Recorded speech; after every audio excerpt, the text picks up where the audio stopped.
I wonder, looking at your drawing here, what about attachment? Yeah. Well, you know, I had an email from somebody in another country who said, "Oh, because quite a few people have done translations of the spiral, and there is a German one, by the way. If I Hmm. don't know if you've got it, but I will send it to you." And I won't say which country it was, but they were so proud of themselves. They put attachment in, and I said, "Sorry, it's not right." Because when I mean, at first I thought, "Oh yes, I can put attachment in here," but it doesn't neatly sit.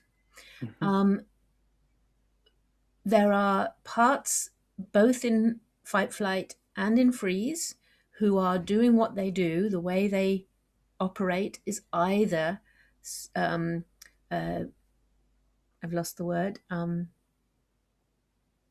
Avoidant? hmm? Avoidant Yes, is, either avoidant or isn't it yeah, funny? The words are completely escaping me right now.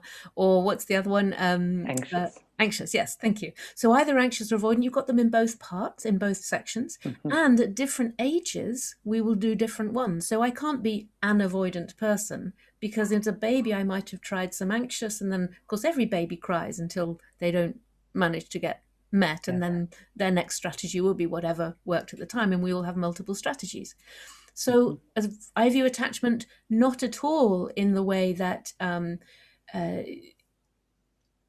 conventionally it's being put, well, first it was put into 3 boxes and then 4 boxes, and I think now there's a model with, I think, 17 different boxes to try to refine exactly what type, pathologizing type Mhm. of attachment you are. No, attachment has 2 states for me: secure enough, which means I have a good grounding and I can hang out in that green zone, I can come back Mhm. to it. Secure enough attachment. Yeah. And insecure attachment, that's it. And then that means most of the time I'll be hanging out in the top 2 zones. Yeah. And we can learn secure attachment. That's the great thing. That's what IFS does for us. Yeah. Yeah. And IFS would even say it as a we can learn secure attachment, number one, to ourselves, Yes. and in this case, actually to ourself. Yes. But then from having that experience and actually reincorporating the self, and in my understanding, not just the self, but actually the adult, we can suddenly re-engage in relationships with a completely different ground, Yeah. and it changes the game. Yes. Yeah. Yeah. I mean, yeah. And we attract different people into our lives. We Mm-hmm. become friends with different people. We pick different partners as we gain more connection to self, more self attachment. Yeah. Mm-hmm. I've And remembered what I was going to say about the life energy, or when we were talking earlier. Um, a client said to me recently, she said, "Wow, I've just understood something about your spiral. When I feel really connected to self, I can feel calm and energized. So it's like a flavor of dorsal and a flavor of sympathetic in a moderated amounts." And she said, "This is what flow means to me." She said, "This means I know that this is possible, that the two, that I can have both. I can be calm and energized." And this was a totally new state. She'd lived her entire life, pretty much all of it, in a shutdown state with occasional forays into fight flight. And then it was unbearable. So she went back into shutdown. And there she was, discovering she could be energized and it could be safe to feel energized. Yeah. and and it's, yeah, it's also giving people actually vocabulary, because if all I've ever known as calm is not actually calm but shut down, Yes. which is a very big difference. There's a very big difference between I'm truly calm and I'm shut down, but I've never had the distinction.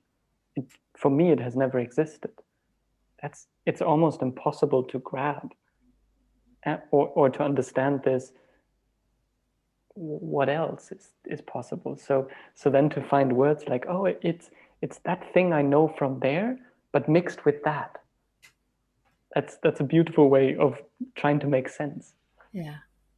Yeah. Hmm. Yeah. What I was trying to what I was wanting to say about the attachment thing is and again, this is the Lawrence Heller perspective, would be we don't have one attachment, but it comes down to which of our attachment needs are met how. And that depending on which of our needs are met, we will develop different parts. We will develop different exiles. We will develop different protectors. So if my very early needs are not met, that will mean I will develop way more protectors that are in freeze, because that's the only option I have. Yeah. If I wasn't welcome on this planet, I never felt safe. I never felt physically safe, and I never learned how to feel these weird body boundaries that we have. Like, what is that? Then the only option my parts have at that age is to leave, because that's the only way they can protect me. They can't run away. They can't do that. Yeah. And of course, it's what worked at the time.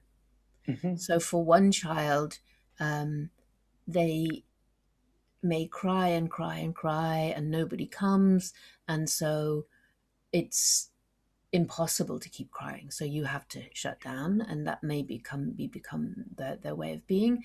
But if they cry and cry and cry, and then somebody finally comes, they learn to have a part that's much more what we would call needy, whingy, and that gets labeled. But that was what worked for them, and so we can see really clearly that our survival, the way we manage to survive, becomes our dominant protectors.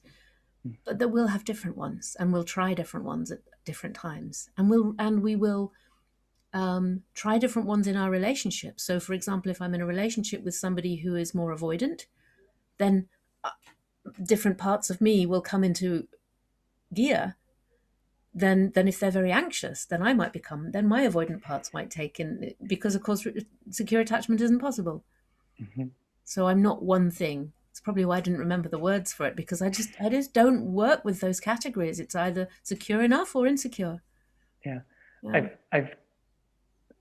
I had quite a time where I tried to understand these categories of these attachment styles, and I just never really got them, because they never in the end my result was everybody I know is disorganized. Because that's the one where they say, oh, sometimes they're like this, sometimes they're like that. Yeah. And that was my result, was like, everybody I know is disorganized. Yes. And then when you learn IFS, you go, oh, that's because we've all got lots of parts.